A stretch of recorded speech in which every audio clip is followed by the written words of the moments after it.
My husband made me energy shakes every morning. Sweetheart, it's for your own good, he said. That day I swapped our glasses while he wasn't looking. What happened next shocked everyone we knew. My name's Hannah Cross, I'm 36 years old. The morning started like any other for the past 19 weeks, with the aggressive whir of a blender tearing through the quiet of our condo. Derek, my husband, called it my energy shake. He said it was to help me stay sharp for the riverfront project, the biggest of my career. He'd stand there leaning against the kitchen counter and watch me drink every last drop. There was a weirdly intense focus in his eyes that I'd always dismissed as him just being a supportive partner. He was proud of me, or so he said. That morning, my phone buzzed on the granite island, the screen lighting up with an urgent email from the city planner. I grabbed my shake, a thick green concoction in a tall glass, and he grabbed his black coffee mug. We were standing side by side, a typical morning tableau. I set my glass down to quickly type a reply, my thumbs flying across the screen. He set his mug down next to it. In my haste to answer the email, a crisis averted before my first cup of coffee, I reached out and picked up the wrong glass. It was identical to mine, a set we'd gotten as a wedding gift. He didn't notice. He was already talking about his day. He drained the green shake in 3 long, noisy gulps, then wiped his mouth with the back of his hand. Ready to crush it today? He asked, his usual morning hype man routine. Then his face changed. It was like watching a photograph fade in reverse. The healthy color drained from his skin, leaving it a pasty, clammy gray. His eyes went wide, the pupils blown huge with a look I'd never seen on his face before, not surprise, not pain, but pure animal panic. He stumbled backward, his hand slapping against the counter to keep his balance. I don't feel right, he slurred, the words thick and clumsy in his mouth. Before I could even reach for him, his knees buckled and he collapsed, his body hitting the polished hardwood floor with a sickening thud. The silence that followed the 911 call was a physical weight in the room, broken only by the sound of my own ragged, shallow breathing. In the emergency room, the doctors were completely baffled. They ran a dozen tests, drew vials of blood, and scanned his brain, but they found nothing. A sudden dizzy spell, maybe low blood sugar, one of the doctors, a young resident with tired eyes, suggested, but his words felt hollow, like an answer he didn't believe himself. I watched Derek, my husband, hooked up to a web of monitors that beeped and blinked in a steady, unnerving rhythm. He looked so pale and small in the hospital bed. A quiet, cold dread started to pool in the pit of my stomach. It was the same uneasy feeling I'd been pushing down and ignoring for months. My mind kept drifting back to those shakes. I thought about the bitter, metallic aftertaste that always lingered, a flavor I could never quite place, no matter how much fruit Derek blended into them. I remembered the heavy fogginess that would descend over me in the afternoons, making it nearly impossible to focus on the complex schematics for the riverfront redevelopment plan, my project. My baby, I recalled the little things. Forgetting passwords I'd used for years, losing my train of thought in the middle of a sentence, feeling clumsy and off balance. And Derek was always there, his hand on my shoulder, his voice a smooth balm of concern. You're just overworked, Han, let me handle things. The gleaming architectural model of the 228-unit riverfront project sat in our living room, a constant, beautiful reminder of my 12 years of grinding work. Derek always said how proud he was, but now, sitting in this cold hospital room, his pride felt like a performance. The pieces didn't fit together, but they were all laid out on the table in front of me. The shake he insisted I drink every single day, his sudden, violent collapse after drinking it himself, my supposed burnout. The doctors had no answers, but I was starting to have a terrible, terrifying question. I drove home from the hospital while they kept Derek overnight for observation. My mind was a chaotic storm of suspicion and fear. The first place I looked was our kitchen, in the high cabinet above the refrigerator he always told me not to worry about. Just my supplements, Han, he'd say with an easy smile. Nothing you need to mess with. I had to drag a chair over to reach it. Behind a dusty, half-used container of protein powder, I found them. There were 3 unmarked glass jars filled with a fine, chalky white powder. Beside the jars were several brightly colored foil packets with foreign lettering I didn't recognize, and a neat, orderly row of small, white plastic bottles, the kind you'd get from a science lab, not a health food store. My hands started to tremble. Each little bottle had a tiny code stamped on the bottom, a short series of letters and numbers that meant absolutely nothing to me. I pulled out my phone and took pictures of everything, my hands shaking so badly the first few shots were blurry. I had to take a deep breath, hold the phone with both hands, and try again. This wasn't just a collection of supplements. This was a system. It was organized, it was deliberate. And then I thought of the pantry. In the very back, behind a forgotten bag of rice, were 14 sealed travel mugs of the shake. I had saved them over the weeks, telling myself it was because the taste was just so off some mornings that I couldn't bring myself to finish them. I'd seal the lid, toss it in the back of the pantry, and tell Derek I drank it on the way to work. I hadn't known why I was saving them. It was a weird, subconscious act of rebellion, I guess. Now I knew they were evidence. I knew I couldn't do this alone. My thoughts were spiraling and I needed an anchor, someone completely outside of my life with Derek, someone I could trust without a single reservation. My mind went straight to Maddie Torres, my best friend from college. Maddie runs a small risk consulting firm in the city. She's the smartest, most discreet person I know, and she never, ever panics. I found her number, my finger hovering over the screen for a second before I pressed call.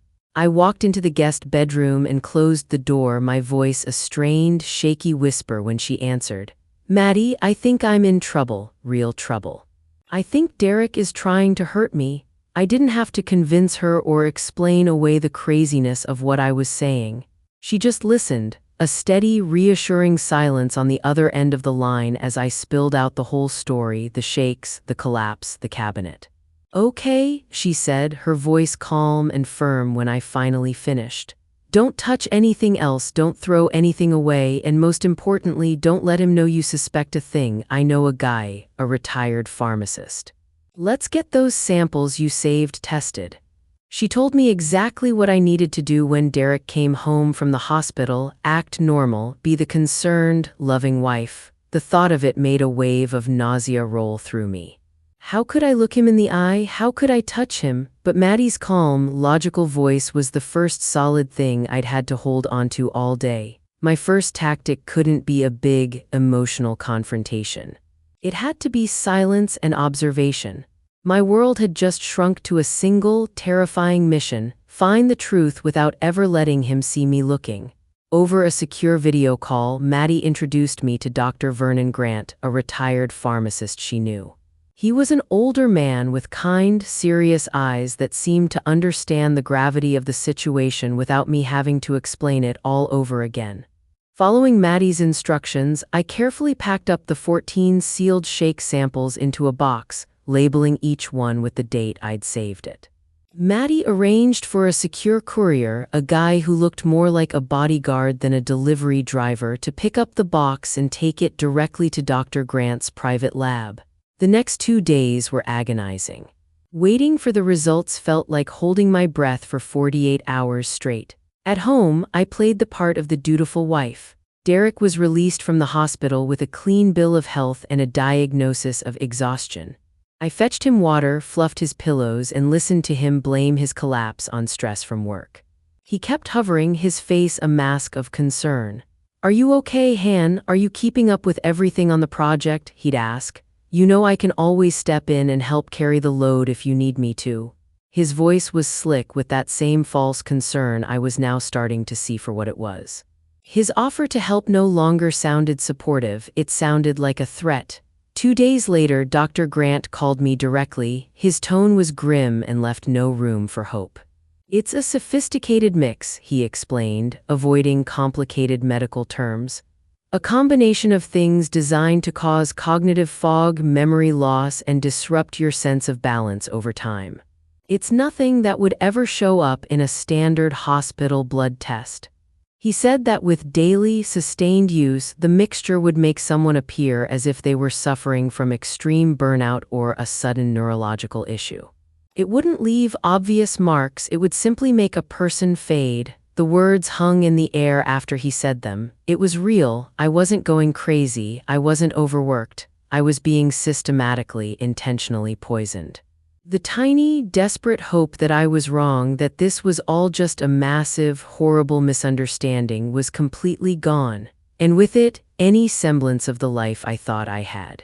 With Dr. Grant's chilling confirmation, my fear began to curdle into a cold, quiet anger. I started digging deeper, methodically. My next target was Derek's old tablet, the one he kept in his home office desk but rarely used.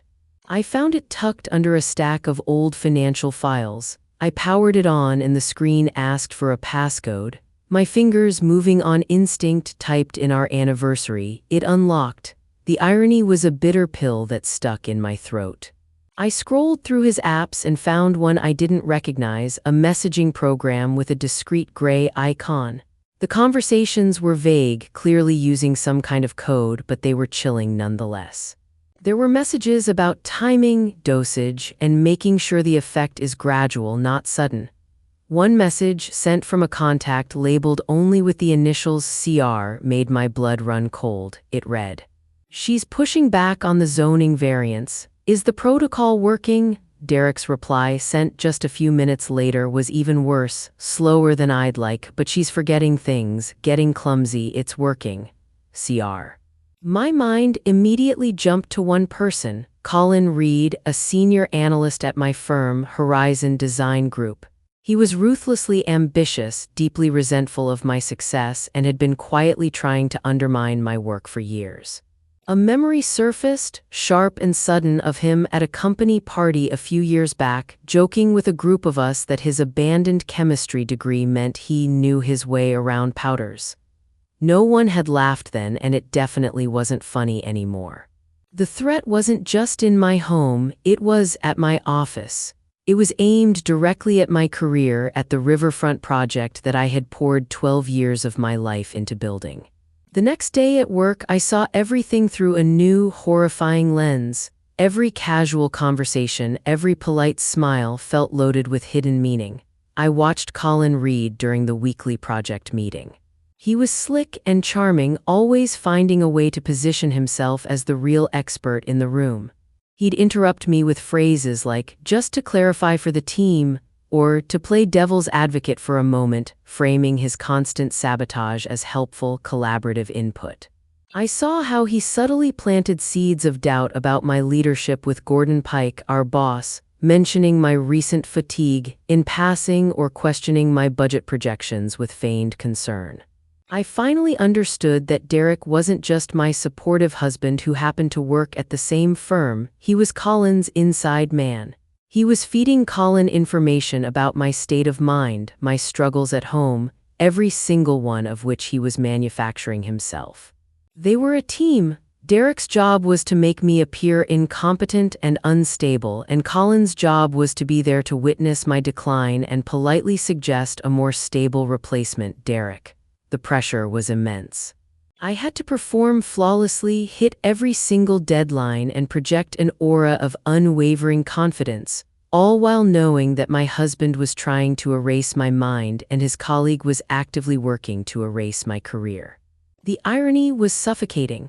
My success on the project, the very thing I was working so hard for, was creating the vulnerability they were exploiting. The more responsibility I had, the more stress they could blame for my engineered breakdown.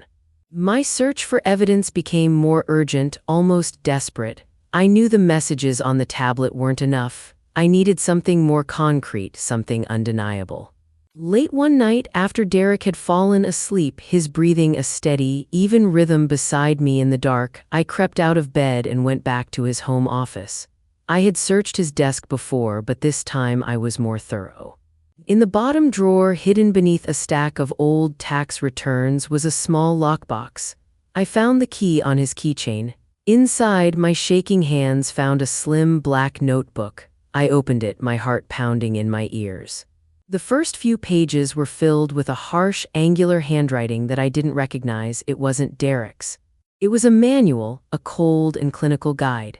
It detailed gradual dosing schedules, listed chemical names I couldn't pronounce, and had notes on how to mask the effects as burnout or a simple vitamin deficiency. Then, a few pages in, I saw Derek's familiar, neat handwriting. He had been keeping a log of my symptoms.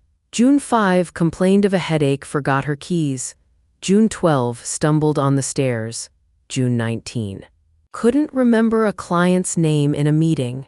He was documenting my breakdown, his meticulous breakdown of me, but the most chilling entry of all was dated the day after his trip to the emergency room. He'd written, "Scare. She swapped the glasses, must be more careful, increase dose slightly to compensate for missed day." He hadn't stopped. His own collapse didn't scare him off the plan, it just made him more determined, more careful. This wasn't just about a project anymore. This was something darker, something deeply, monstrously personal.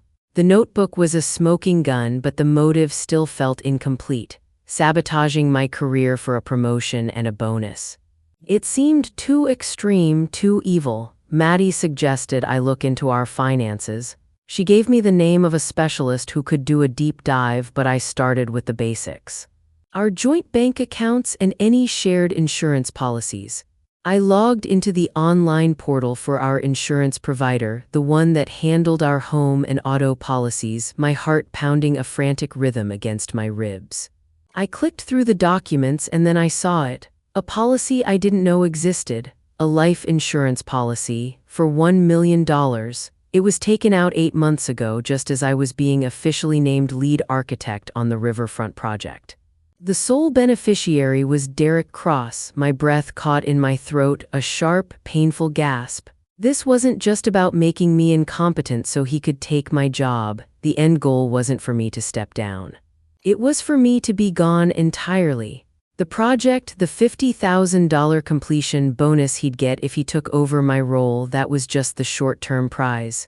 The real jackpot, the ultimate goal, was my death. I felt a profound, horrifying clarity settle over me. Every smile, every "I'm worried about you," every single green shake he'd ever handed me with a loving look in his eye was a lie. Each one was just a step on the path he was paving to my grave. This was the first piece of hard, undeniable proof. I wasn't just being manipulated, I was being hunted. The black notebook mentioned deliveries, and I knew I had to figure out how he was getting the chemicals. He was too careful to have them shipped directly to our condo. I started with Mrs. Porter, our elderly neighbor, a sweet woman who spent most of her days watching the comings and goings of our building from her living room window. I baked her a loaf of banana bread and brought it over, and after a few minutes of pleasantries, I casually asked if she'd noticed any unusual packages for us. "Oh yes, dear," she said, peering at me over the top of her glasses. "Your Derek gets these little white bottles delivered sometimes, always late at night. The courier never rings the bell, just leaves them right there on the mat." Next, I went to the small coffee shop near our condo. It was a place Derek went to every morning, and he always paid for his coffee with cash. I spoke to Jenna Park, the young barista who was usually working the morning shift. I pulled out my phone and showed her one of the pictures of the small white bottles from the cabinet. Her eyes widened in recognition. "Yeah, I've seen those," she said, lowering her voice. "A guy drops off small packages for your husband sometimes. Derek pays him in cash to hold them behind the counter for him to pick up later. He wasn't ordering them to our home address or even to his office. He was using a network of anonymous drop-offs and untraceable cash payments to keep it completely off the record. Maddie had warned me not to let anyone know I was asking questions, not to raise any alarms. But talking to Mrs. Porter and Jenna, seeing the truth in their eyes felt like I was lighting a match. I knew I had to move faster. A clock had started ticking. If Derek or Colin found out I was investigating, I didn't want to imagine what they would do. I searched everywhere I could think of: his car first, the glove box and the center console, running my fingers under the seats, feeling old crumbs and a dried pen cap. Nothing. I went to the trunk, the smell of rubber and cold metal hitting me when I lifted it. Gym bag, 2 shirts, a pair of shoes, a rolled towel still damp with that sour gym smell, nothing but sweat and fabric. The garage was next. It was neat the way Derek liked everything neat, his tools stored in red metal drawers, each wrench and screwdriver in its place.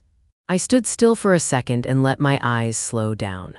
When you're scared, you look fast and you miss what's right there. I pulled the top drawer. Sockets. The second, tape measures and a level. The third, old work gloves stiff with dried dirt tossed beside an ancient pair of boots. I picked up one boot. It felt heavier than it should have. That prickly feeling went up my neck. I slipped my fingers inside and felt hard plastic against the soft, dry leather. I pulled out a cheap burner phone, scuffed and plain. It sat in my palm like a hot coal. For a second, I was afraid to even turn it on, like it might explode and blow my life apart all at once. Then I pressed the button. The lock screen came up and asked for a passcode. I tried our anniversary again, no luck. I tried his birthday, no luck. I closed my eyes and thought of the man he was pretending to be and the man he really was. I typed the date Colin joined the firm. The phone unlocked. There was only one contact, Colin Reed. I opened the messages and the air felt thin around me like the room had shrunk. They weren't hinting anymore, they were planning. Colin, daily is key. Consistency builds the narrative. Colin. Did you get the new shipment? The window for a leadership gap is closing before the project breaks ground. Derek, she's fighting it. Still sharp in the mornings, I'm upping the dose. Colin, don't get greedy. Slow is smooth, smooth is fast. We stick to the plan. I scrolled until my thumb ached, taking screenshots of every single thread. They talked about drop-offs. They named days when I had stumbled, when I had mixed up numbers in a meeting. They weren't just watching me fall, they were keeping score. I sent the screenshots to the secure folder Maddie set up for me, then backed them up again to an external drive I kept hidden in a cookbook sleeve. When I slid the phone back into the boot, my hands were steady. The fear that had kept me shaky was still there, but it was standing beside something stronger. I finally had the skeleton of their whole scheme, and I knew exactly what I had to do next. I took everything to Maddie, every photo, every screenshot, the picture of the insurance policy, the notes from the black notebook, and Dr. Grant's report. We spread it all across her conference room table. The room smelled like lemon cleaner and printer ink.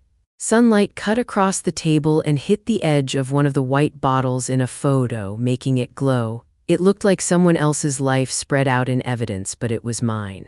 I felt strange and outside myself, like I'd stepped out of my body to watch. Maddie didn't waste time. She had already reached out to a contact in law enforcement. Detective Laura Briggs, she said, typing something quickly. She works with cases like this. She's careful and she doesn't scare off easy. 30 minutes later, we drove to a precinct on the west side. The hallways were scrubbed clean but still smelled like old coffee and scuffed floors. The interview room had a shiny metal table and chairs that squeaked when you shifted your weight. I put my bag on the floor and folded my hands to keep them still. Detective Briggs walked in with a notebook tucked under her arm.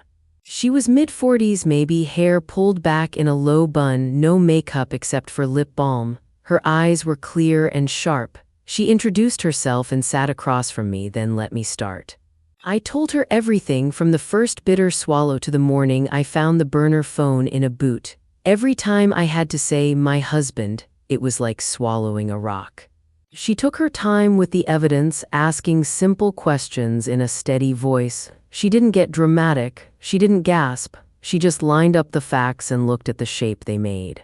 When she finished, she tapped a finger on the table, a small, thoughtful rhythm.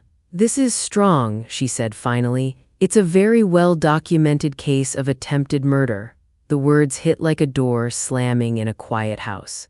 I'd been living inside a nightmare without a name. Now it had one. There was no folding it up and putting it on a shelf anymore. She kept going. "We can move on this. We will move on this, but I want to make it airtight. Juries like video, judges like video, ongoing intent is key. We need to catch him in the act and we need to show he knows exactly what he's doing." She slid a card across to me with her cell number handwritten on it. "You don't change your routine," she said. "You don't tip your hand, you keep breathing." She glanced at Maddie. "We'll set something controlled, but only if you're willing, Hannah." My mouth was dry. I took a sip of water and it tasted like metal. Willing. The word floated around my head. I heard Mom's voice telling me to trust my instincts when I was 16 and scared to drive on the expressway. I heard Dad saying measure twice, cut once. I looked at the piles of paper and screenshots again. "I'm willing," I said. The room felt suddenly deeper, like the floor had shifted under us all. Detective Briggs nodded once, like she'd expected that answer. "All right, we do this smart. No hero moves. If he suspects anything, you back away and call me." "Understood," I nodded. She stood and her chair squeaked. "We'll be in touch within 24 hours with a plan." When she left the room, the lemon cleaner smell took over again. On the ride back to Maddie's, the city slid by in gray and glass, the river a strip of dull steel under the overcast sky. I pressed my forehead against the window and let the cold steady me. Every part of me wanted to run home, throw his things in a bag and lock him out. But that would only save me, maybe, for a moment. It wouldn't stop him and Colin from doing this to someone else, and it wouldn't fix the story they'd tried to write about me at work. I knew, sitting there with my breath fogging up the glass, that my life now had a before and an after. And I was choosing the after. Detective Briggs laid out the options the next day on a call, her voice calm in my ear. They could bring Derek and Colin in and hit them with what we had. They could shake them and maybe scare them into slipping up, or, she said, we could set a trap, a controlled environment. We watch him do it, we walk in as he's doing it. It shuts the door on doubt. The other choice was simpler but felt like a surrender. I could walk away, file for divorce quietly, move, change my locks and pray that was enough. Hope that human resources at work believed me more than they believed two men who had spent months seeding doubt. I pictured the version of me from a few weeks earlier, the one who sat at her desk in the late afternoon staring at a screen that wouldn't hold still, feeling stupid and slow and not enough. I pictured her pushing hair off her face with shaky fingers while Derek stood in the doorway and said, "You look tired, Han, I'll take the meeting for you." He wanted me small. He wanted me confused. He wanted the room to forget who built the model in the living room and who drew every line of that plan. My lungs felt tight, but it wasn't fear, it was something like a scream I wouldn't let out. "I'm not walking away," I told Detective Briggs. "I'll help you catch him." The words grounded me as soon as I said them. They were heavier than fear, they were the truth. She went quiet for a beat, then said, "Okay." We talked through the risks. I would have to be near him, I would have to pretend I didn't know, I would have to drink what he gave me, except I wouldn't really drink it. We'd plan it so I didn't. We'd bake safety into every step, and still, it was a street with no railing. Once I stepped onto it, there was no quick way off. That night, lying in our bed with the soft weight of the duvet over my legs, I stared at the ceiling and counted the tiny bumps in the paint. Derek turned close enough that I could smell the mint of his toothpaste. "You okay?" he asked, his concern so practiced it sounded like a line from a play. "Just tired," I said. The lie didn't catch in my throat this time. It slid out smooth. I'd made my choice. I would sleep in this bed as long as I had to, and then I would watch him leave my home in handcuffs. When I let my eyes close, it wasn't because I was at peace. It was because I needed energy for what was coming. The choice had been made, the cost had been accepted. My goals shifted overnight. Surviving wasn't enough. I wanted to pull down the curtain, not whisper from behind it. I thought about all the rooms where Derek and Colin had performed their parts, smiling, nodding, handing me a glass and a pen and the blame. If they wanted an audience so badly, I would give them one. The idea came to me like a building plan snapping into focus once you find the right angle. A pre-launch brunch. I'd been meaning to thank the team anyway, celebrate before we broke ground, get people excited. It would be a perfect stage dressed up as a kind gesture. I'd invite Gordon Pike, our boss. I'd invite the people whose opinions Derek and Colin polished like trophies. I'd invite the coworkers who had watched me stumble and wondered if I was slipping. Let them see the truth happen in real time. I called it a celebration and set about making it look like one. I sent invitations from my work email, cheerful and simple. I planned a spread: bagels, fruit, eggs, and a toast to the future of the riverfront. Behind the smiles and the menu, I planned the cage. I bought a tiny phone camera that could tuck between the cookbooks on the island and a second one that could sit in a plant on the shelf. I practiced setting them up so my hands knew where to go without looking. Maddie would come early and help position a third camera just in case. I bought a small bottle of green food dye, the kind you use for frosting, and tested a single drop in a glass of champagne. It left the faintest tint, a whisper of color no one would notice unless they were looking for it. I would mark his glass. He liked to place my drink apart from the others to make sure I knew where to reach. I would let him do what he always did, and then I would move his hand where I needed it. I told Detective Briggs the plan, laying it out step by step. She listened, then said, "We can work with this." She'd be there with 2 plainclothes officers in the apartment down the hall. Maddie would have a key to let them in on my signal. The signal would be me raising my glass and saying, "To the work." It was common enough to pass as normal, but specific enough for them to know. "You don't drink," she said, her voice firm. "No matter what happens, you don't take a sip." We talked about scenarios: if he didn't make me a separate drink, if he tried to change the plan, if Colin showed up uninvited. We made branches for all of it. On the morning I bought the champagne, the cashier asked if I was celebrating something. "A long week," I said and smiled. Back at home, I lined the bottles in the fridge and ran my hand over the cold glass. I could see my reflection, small and doubled, and for once I didn't look lost to myself. I was building something again, only this time it wasn't a tower on the river. It was a clean ending.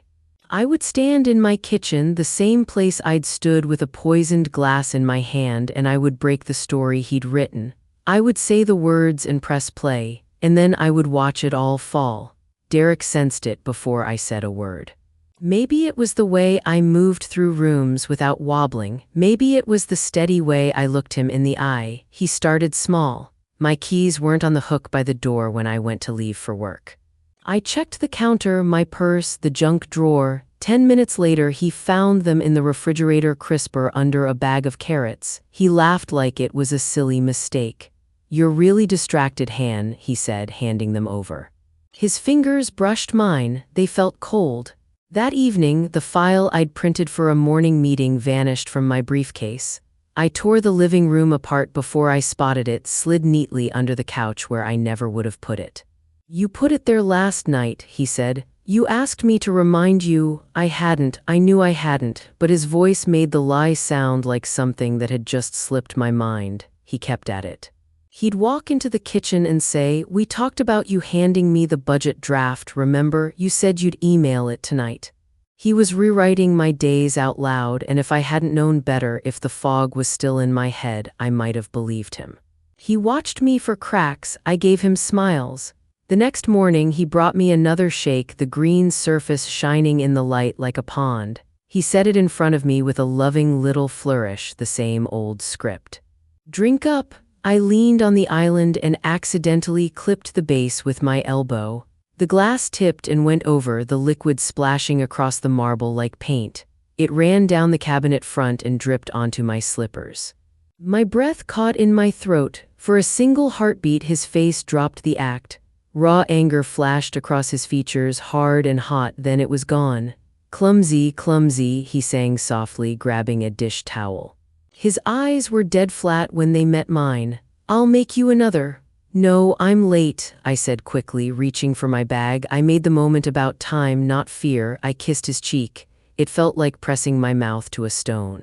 He followed me to the door. "You've been spacing out," he murmured, concern painted on. "You stared at the wall for 5 minutes yesterday." "I was thinking about the park paths," I said, smiling. "You know how I get." I walked out steady because I wouldn't give him my stagger again. He closed the door behind me with a soft click that sounded like a promise, or a threat. At work, Colin shifted from polite to predatory. In our weekly meeting, the long conference table gleamed under the fluorescent lights and the city maps covered the wall. I had the schedule pulled up and was walking the team through the next 4 weeks when he cut in, calm and smooth. "I'm just concerned Hannah might be spread too thin," he said, turning his face toward Gordon like a sunflower turning to the sun. "This is a massive undertaking. It might be smart to have Derek co-lead to ensure a smooth execution." The room went quiet. The word co-lead hung there like a spider dropping down from the ceiling. I felt heat crawl up my neck, but I kept my voice even. "Thanks for the concern, Colin," I said. "We're on track. I built the staffing plan and we're exactly where we need to be." I clicked to the next slide and went on, heartbeat thudding in my ears. My eyes didn't leave the screen long enough to see if Gordon frowned or nodded. After the meeting, 2 people stopped me to ask if I was okay. "Just busy," I told them with a smile so tight it made my cheeks ache. I walked back to my office and closed the door, only to have a calendar invite from Human Resources ping a second later. "Supportive check-in," the note said. I sat in a chair across from a woman with kind eyes who talked in careful phrases about balance and health. She said someone had expressed concern about my erratic behavior. I thought of anonymous emails and men who wanted my seat. I thanked her for caring and told her I was fine, that the schedule was loaded but manageable, that I had a plan and a team I trusted. My smile lasted all the way to the elevator before it fell off my face and hit the floor. On my way out, I passed Colin in the lobby. He smiled at me like we were sharing a joke. "Great meeting," he said. "If you need me to review the structural notes, I'm happy to help." "I've got it," I said. "But thank you." I didn't break stride. He watched me walk away. I felt it like a hand on my back. The office stopped feeling safe. Every hallway felt like a funnel. I kept my head high and my pace steady, and I hit every deadline on the nose. If they were going to come for me, it wouldn't be because I slipped. My one comfort was the daily call with Maddie, our 10 minutes in the car after work where I could breathe out the poison. I was parked in the lot 1 street over from our building when Derek's shadow fell across my window. I jumped, fumbled my phone, and ended the call. He leaned down, peering in with that soft smile he used the way other people used a knife. "Who was that?" he asked, casual on the outside. "Just a vendor," I said. My voice felt like someone else's, light and airy. I unlocked the doors and he slid into the passenger seat like it was the most normal thing in the world. He didn't wear his seatbelt for the 2 blocks home. He watched me drive. That night he borrowed my laptop. "Mine's acting up," he said, already reaching for mine. I breathed through my nose and smiled. I had been careful. Incognito windows, a secure app for the serious stuff, copies saved to that hidden drive in the cookbook sleeve, but I still felt stripped bare. He took my laptop to his office and closed the door. I heard the chair roll, the click of keys. I felt like a mouse listening to the quiet pads of a cat. When I went to bed, my phone was on the nightstand, face down. He lay beside me and scrolled his own screen, the blue glow making his eyes look bottomless. "You sure you're okay?" he asked. "You've been so up and down." "I'm sure," I said. I stared at the ceiling fan until the blades blurred. I couldn't risk calling Maddie again from the car. I couldn't risk email unless it was through the secure app Detective Briggs had given me. The easy back and forth I'd relied on was gone with one polite knock on my window. My world got tighter by the inch. I met with Maddie in person or not at all. I learned to go quiet in the spaces where I used to talk. Isolation pressed in around me like a too tight coat. A junior architect on my team, a kid named Ben with freckles and a constant notebook in his hand, knocked on my office door after lunch the next day. He hovered in the doorway like he might run if I moved too fast. "Do you have a minute?" he asked. "Sure," I said, setting down my pen. He shut the door and sat, his knee bouncing. "I don't want to cause trouble," he started, eyes dropping to his notebook. "But I saw something last night. I stayed late to finish the courtyard shading study and Colin was in the server room." He swallowed hard. He wasn't assigned to the structural set, but he was accessing the master file. He copied the drafts. I saw him put them on a flash drive. I don't think he knew I was there. My skin went cold. "Are you sure?" I asked, slow and careful. Ben nodded. "I'm sure, and he was on the phone. I was in the hallway near the vending machine and he was talking like he thought the room was empty." "He said?" Ben glanced up, his eyes wide with whatever he'd been holding alone. "He said just one small change to the load-bearing numbers and the city inspector will shut it down for months. She'll be finished." He laughed like it was clever. "Then he said, I'll text you the timing," and I heard him say the name Derek. The room tilted a little and then steadied when I locked my hands together. "You did the right thing telling me," I said. I kept my voice even, but my fingers dug into each other. "Don't talk to anyone else about this, please, not yet." Ben nodded too fast. "I won't, I didn't know if I should say something, but it felt wrong. Like someone was playing with the bones of the building, you know?" I did know, not the math, not like an engineer would, but the image was enough. They were going to use my project as a weapon. They'd slip a flaw into the plans like a loose thread and then wait for the city to tug. The review was set for next week. One mistake and they'd paint me careless. They'd point at the anonymous email and my supposed fatigue and shake their heads sadly. It wouldn't just be my job, it would be my name. When Ben left, I stood in front of the window and watched the river cut a silent path through the city. It looked steady from up here, but I knew it could turn dangerous under the right conditions. I thought of how Derek had leaned in my car window and smiled. I thought of Colin's calm voice across a table and the way the team had gone quiet when he said co-lead. The poison in my kitchen and the tampering in my files were the same thing, poured from different bottles. They were going to take the one thing I'd built entirely with my own hands and use it to bury me. I closed the blinds and locked my office door. Then I sat down and wrote out everything Ben had said, word for word. I added the time and the place and the way his knee bounced. I sent it through the secure app to Detective Briggs with one line: "They're moving to break the project." The message sent, the little checkmark turning solid. I stared at it until the screen went black and reflected my face back at me. I looked steady. I didn't feel steady, but I didn't need to feel it to be it.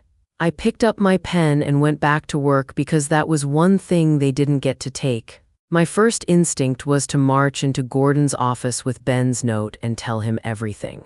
I pictured shutting the door, laying it out, and watching his face change. But even in the daydream, I could hear it, the doubt. Colin would deny it so smoothly. Derek would back him up with that careful concern that had fooled everyone. My words would land on a bed they'd already made, anonymous emails about my behavior, soft jokes about my fatigue, long glances at meetings when I paused to find a word. They'd spent months setting up a story where I was the problem. If I ran to Gordon now, I'd be walking into the trap they built. I stood in the middle of my office and stared at the ceiling, counting the tiny square tiles until my throat unclenched. The city review sat on my calendar like a red block with a pulse.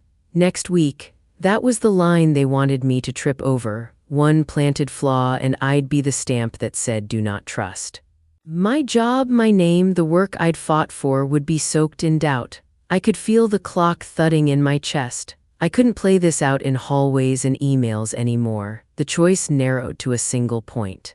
The brunch wasn't just payback now, it was the only safe place left.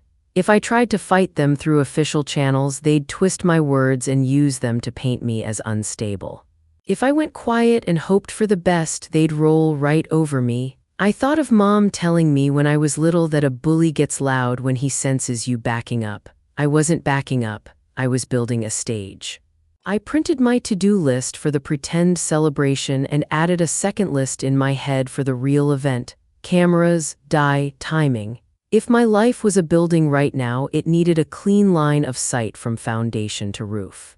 No more side doors for Derek to slip through. I texted Maddie from the secure app, then slid my phone back into my pocket like it was a secret I could hold. We met in Maddie's sedan 2 blocks from my condo. The street was lined with bare trees scratching at a gray sky. My hands were ice cold inside my gloves, so I blew on them and rubbed my fingers together. Maddie had a to-go cup that smelled like cinnamon. She handed it to me without a word. A minute later, Detective Briggs slipped into the back seat, closing the door softly. The car became a small, warm box where the plan took shape. I told them about the sabotage, the timeline, the way the city review was looming.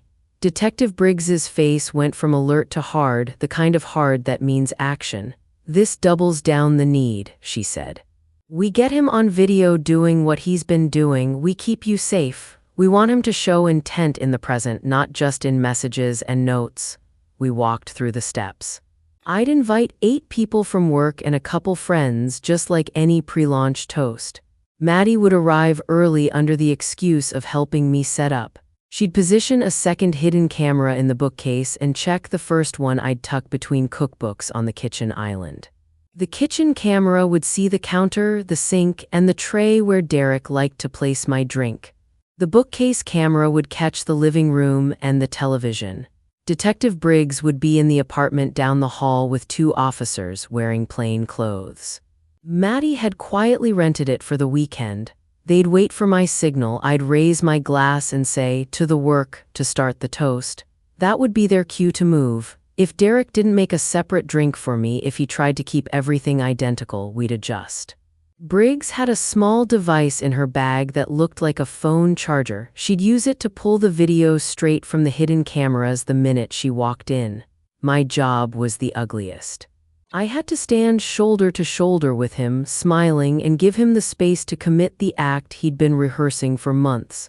I had to nudge him toward his habit, setting aside my glass, doctoring it, insisting I take it first. The green food dye would be my marker. One drop in his glass would make it easy to point to, easy to see on video. We rehearsed the signal 3 times quietly, and then we sat for a second in silence, listening to the slow hiss of the heater and the faint hum of traffic. I knew what I was agreeing to. It wasn't just a sting. It was inviting the man who'd been trying to erase me to take one last swing in front of an audience. I finished the cinnamon coffee and handed the cup back to Maddie. "We do it," I said. That night in bed, I lay still while Derek brushed his teeth and scrolled his phone, sending little bursts of light across the ceiling. When he turned to me, he was all warmth and concern. "Big day tomorrow," he said, and kissed my forehead.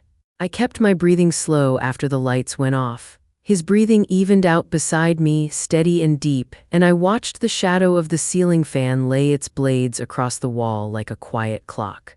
It was the last night he would spend as a free man. I whispered that to myself in my head until sleep finally pulled me under. The morning of the brunch arrived like a held breath finally let go. The sky outside our windows was flat gray, the river the same color, the buildings like cutouts pressed against the day. I set out bagels, fruit, a pan of eggs that still steamed when I pulled back the foil. Maddie arrived first with flowers like we had all the time in the world. She hugged me and then went straight to the bookcase, tucking the small camera behind a row of travel guides. I slid the second camera between my cookbooks so the lens peered out toward the island. The dot of green food dye in my pocket felt heavy as a coin. By 10, people started showing. Laughter bounced off the walls, jackets piled up on the bedroom chair, and the smell of coffee and citrus thickened the air. I moved through the rooms with a smile that I held like a tray, balancing it carefully so it wouldn't tip. When Gordon stepped in, tall and polite as ever, I handed him a plate and felt my heart settle a little. The team wandered to the project model and made small comments about the plaza and the riverwalk. It almost felt like a normal life. Then Derek shifted the scene. He slid in next to me at the sink and touched my elbow. "You've done enough," he said, loud enough for everyone nearby to hear. "You've been working so hard. You should relax today. I'll handle all the drinks." My blood ran cold beneath my blouse. He moved to the counter where the champagne sat in a silver bucket, the bottles frosting with sweat. He lined up flutes, quick and precise, his hands sure. This wasn't new to him. He'd always liked being the one to pour, to stand at the center and be useful. But now it meant something else entirely. He was taking control of the one thing I needed to control. My chance to mark his glass with that quiet green tint evaporated with each quick pour. He moved too fast, too efficient, speaking to guests over his shoulder, smiling at jokes while he filled a neat row to the same level. I hovered near the end of the counter like a ghost, waiting for an opening to step in without drawing eyes. There wasn't one. Every glass looked the same. My plan to film him preparing a special glass for me, something distinct, something I could point to, was slipping away like water down the drain. He caught my eye and gave me a warm nod that curled my stomach. He knew exactly what he was doing. He was locking down the process, removing variables, closing every door I might use. The cameras were rolling, but they were staring at a man pouring champagne for a friendly toast, not a man slipping poison into a glass. My throat tightened. The thought sliced through me, hot and mean. Maybe I'm not smart enough to outmaneuver him. Maybe I never was. I squeezed my palms and forced the voice quiet. I looked for a new angle with a smile still on my face. Maddie saw the panic in my face from across the room the way only a friend can. She made her way to the kitchen, bright and easy. "Derek," she chirped, "how are you managing the new vendor rollout? I heard inventory got ugly last quarter." She asked something long and technical that I didn't fully follow, trying to tie his brain to his mouth long enough to slow his hands. He didn't miss a beat. He just smiled, kept pouring, and said, "I can walk and talk, Maddie." His tone was light. His eyes were not. They flicked over to me and then back to the sparkling line of glasses, like he was saying, "I see you." Then the door opened again. Colin walked in with another colleague who'd never turned down free food. I hadn't invited him, but of course he came. He moved like he belonged, like he'd been expected all along. He made a straight line for the kitchen, catching Derek's eye on the way. A quick nod passed between them, barely more than a blink, but I saw it. My skin prickled. Colin stepped in front of Maddie as if it were an accident and started talking to her about budget adjustments and city permits, using a lot of words to say nothing. He positioned his body like a door. He smiled and laughed and didn't budge. Maddie shot me a look over his shoulder. "I'm trying." I gave her half a smile to keep her calm. Inside, every part of me was rattling. Around us, the chatter rose and fell like a tide. Someone turned up the music a notch. A guest near the window laughed so loud the sound bounced off the glass. In the hallway, a neighbor's dog barked once and went quiet again. I felt like I was in a dream where I was running but my legs wouldn't move. The detective was waiting down the hall for a signal I might not be able to give. The cameras were recording, but what would they capture? A clean, happy party. A husband pouring drinks, a wife smiling too wide, nothing that could slice through a courtroom like a blade. Derek finished the last row of flutes and set the bottle down with a soft clink. He didn't glance at the cookbooks, didn't look toward the sink, didn't give me a single chance to steer. Control settled around him like a coat that fit perfectly. He lifted 2 glasses and turned toward me. My heart punched my ribs. For a moment, it felt like all my plans had been paper boats set on a fast river. They were already around the bend, gone. I swallowed. I smiled back. And underneath the smile, I started looking for the smallest thing that might still be mine to move. Derek lifted 2 flutes and started toward me, the room noisy and bright around him, my smile stretched tight across my face. I was seconds from losing everything I'd built. Then my eyes landed on the counter beside the ice bucket, a small bowl of green olives for martinis, a metal pick, and the tiny bottle of green food dye I'd tucked there earlier, almost invisible against the stainless steel. A door cracked open in my head. I stepped forward with fake cheer. "Oh, honey, you forgot," I said, brushing his arm as if I couldn't help touching him. "Gordon loves a dirty martini." I said it loud enough for Gordon to hear. He lifted his hand with a little grin. He did like them. Good. I slid past Derek, my back to the guests for 2 precious seconds. With my right hand, I fished out an olive and dropped it onto a napkin. With my left, I palmed the tiny dye bottle, twisted the cap with my thumb, and tipped a single drop into one of the untouched champagne flutes at the back of the tray. The green sank and swirled, so faint it looked like the glass was catching a reflection from the fern by the window. I capped the bottle, slid it behind the olives, and reached for the vodka as if that were the only thing I'd ever wanted. "Let me make Gordon's drink," I said, fiddling with the shaker. I put ice in, splashed in brine, tossed in the olive, all while glancing sideways at the tray. Derek was still watching me, arms full of helpful husband energy. He didn't see my left hand at all. I set the martini down in front of Gordon and earned a grateful nod. I turned back to Derek and the tray. He'd lined everything up so neatly, 12 flutes, one with the tiniest kiss of green near the back.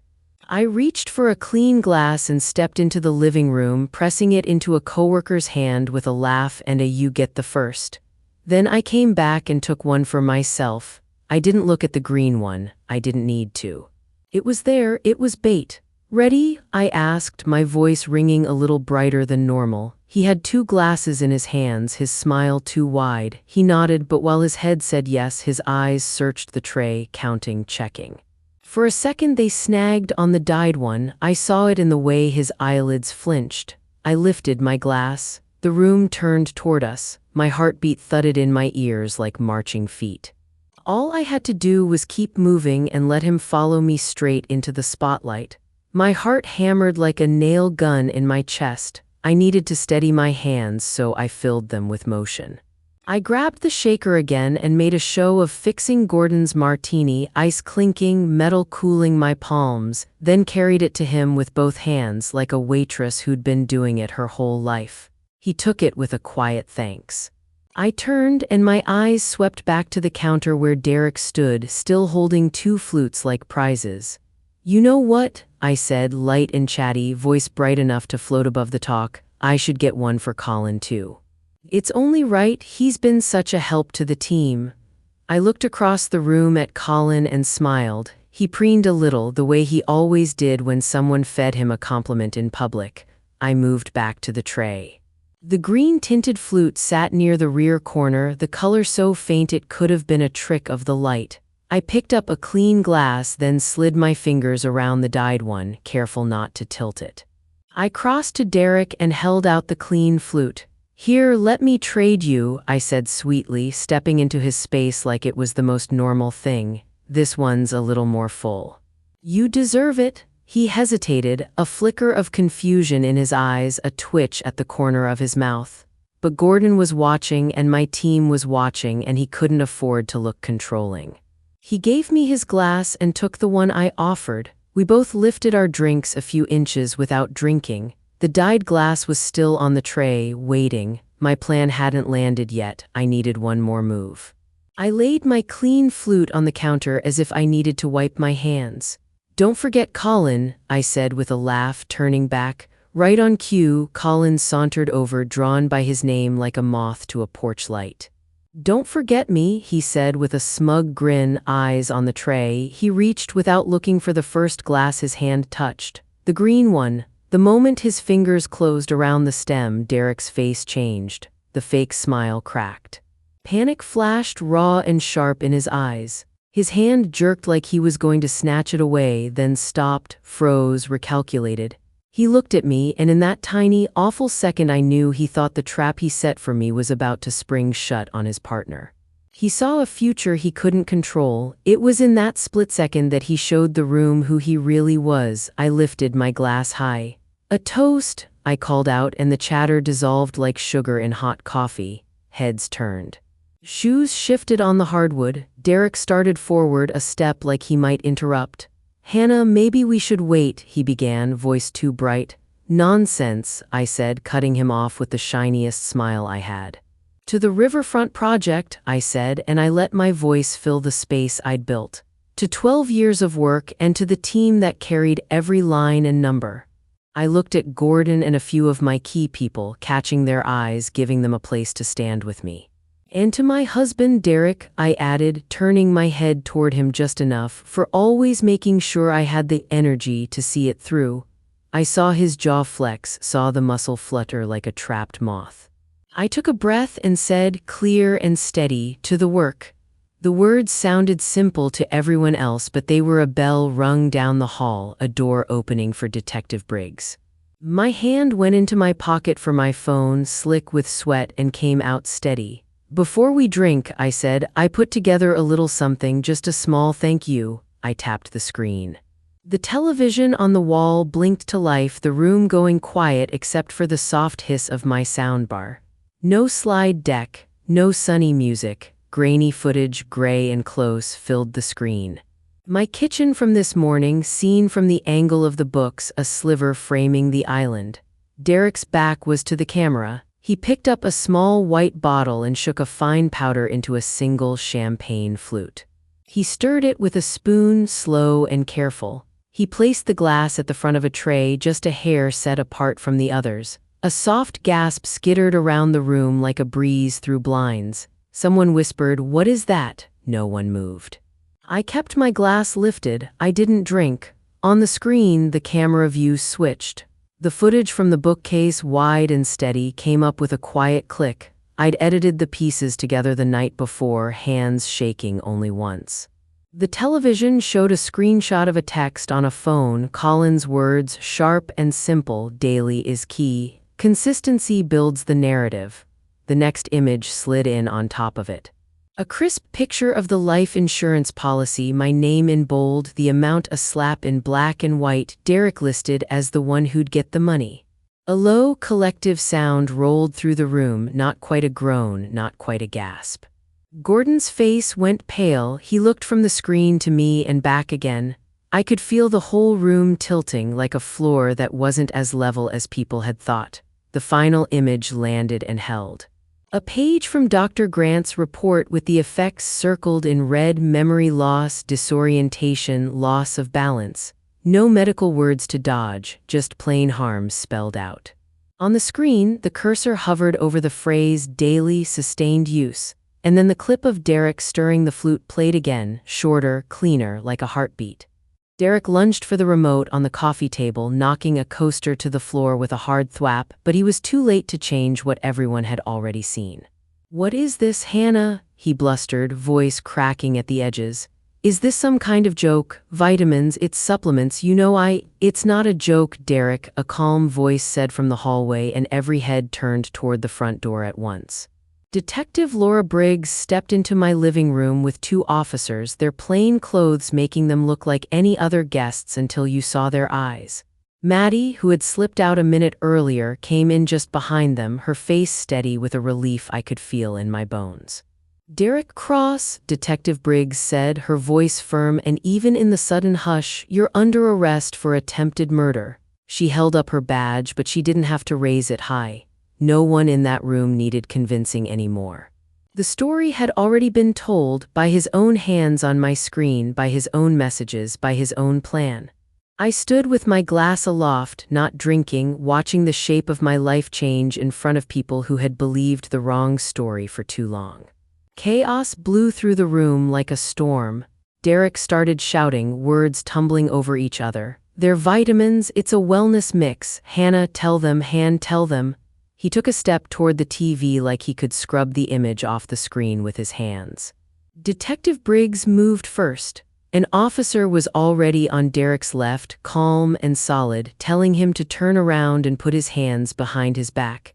Derek's face folded into a look I'd never seen before, something raw and ugly. He tried to twist his wrists free. He didn't get far. Colin stood frozen, the green-tinted champagne flute trembling in his hand. The faint color looked almost pretty in the light. He kept staring at the television like maybe if he didn't blink it would change. One of the officers turned to him. "Colin Reed," he asked, voice even, "we need you to come with us." Colin's mouth opened and closed. The glass slipped from his fingers and shattered on the hardwood, green and gold bursting across the floor like a toxic bloom. He flinched at the sound, then held his hands out stiffly like he was giving up a prop in a play. People backed up, drawn tight to the edges of the room. Gordon's jaw was clenched so hard a muscle jumped. He didn't speak. Maddie's hand found mine and squeezed once, a steady pulse of warmth.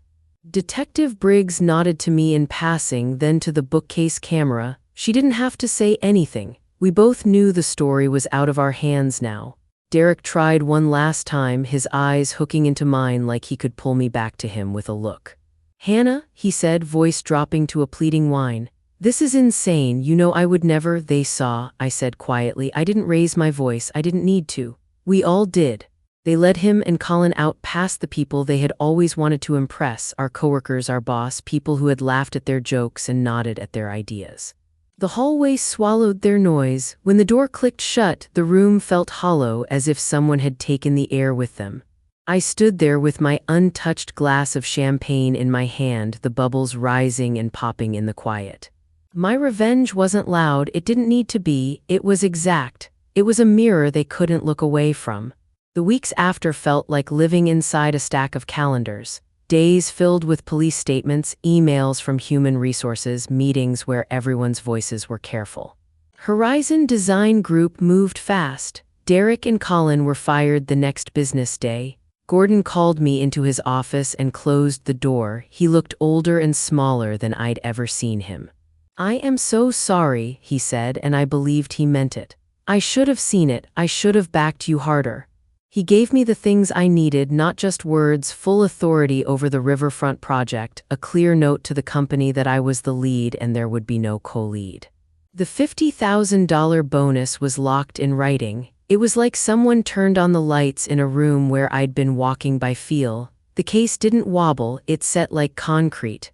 The video from my kitchen, the burner phone from the boot. Dr. Grant's report written plain enough for anyone to understand. Jenna's statement about the cash packages. Mrs. Porter's memory of late-night drop-offs. It all knitted together until there weren't any gaps left to slip through. Derek and Colin took plea deals. They didn't want a trial, I didn't either. I wasn't interested in hearing them try to make a new story out of mine. I filed for divorce. I didn't drag it out. I didn't fight for furniture. I wanted my name back, my home back, my head back. Papers were signed, assets were split, and his keys stopped working. Dad came by the weekend after the arrest and changed my deadbolt while Mom filled my fridge like I was a teenager home from college. We didn't talk much about the why that afternoon. Mom touched my hair once, the way she used to when I was little, and said, "You did the hard thing." That was enough. The quiet in my condo became a real thing you could lean on. No blender at dawn, no glass set down by my hand. I started sleeping through the night. I'd wake up and feel my thoughts settle into place instead of fogging and floating away. The model of the riverfront still sat in the living room, clean and sure, and it stopped feeling like a target. It felt like mine again. There was a cost, and I feel it even now. I don't accept a drink from a man I don't trust, which is most men right now. My shoulders tense when someone stands too close at a party. I watch for small lies in everyday talk the way you watch a step you know is loose. Friends split into groups without saying they were splitting. The couples who had tied themselves to Derek drifted into a silence that felt like smoke. I didn't chase them. The ones who stayed, the ones who leaned in instead of away, Maddie, a few people from my team, the neighbor down the hall who started knocking to ask if I needed anything, those people are my anchors. Dr. Grant sent a short note that made me cry in a grocery store aisle, "Proud of your clarity."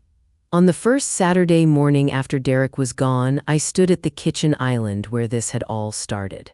The same sunlight came in and hit the granite, making it shine. I looked at the empty space where the blender used to sit. I had boxed it up and donated it earlier that week, and in its place I set a small glass of water. Plain, clear. When I lifted it, there was nothing to smell but my own lemon hand soap and the faint sugar of a cut orange on the board. I took a slow drink. It tasted like water. It tasted like nothing hidden. I started a new ritual. I lock my door, then I fill that glass and carry it to the window. I look out at the Chicago skyline and down at the river, the way it moves quick and quiet at the same time. I think about the paths that will run along it, the benches, the lights, the people who will sit there and talk and laugh and forget what the land looked like before. The work goes on. It's heavier in some ways and cleaner in others. When I set the empty glass down, I don't feel watched. I don't feel weighed. I feel like the architect of my own life again. My hands, my voice, my plan. If you've ever had to fight to take your story back, I'm with you. Share your experience in the comments. I read them. If this spoke to you, subscribe for more true strength and survival. I'll see you in the next video.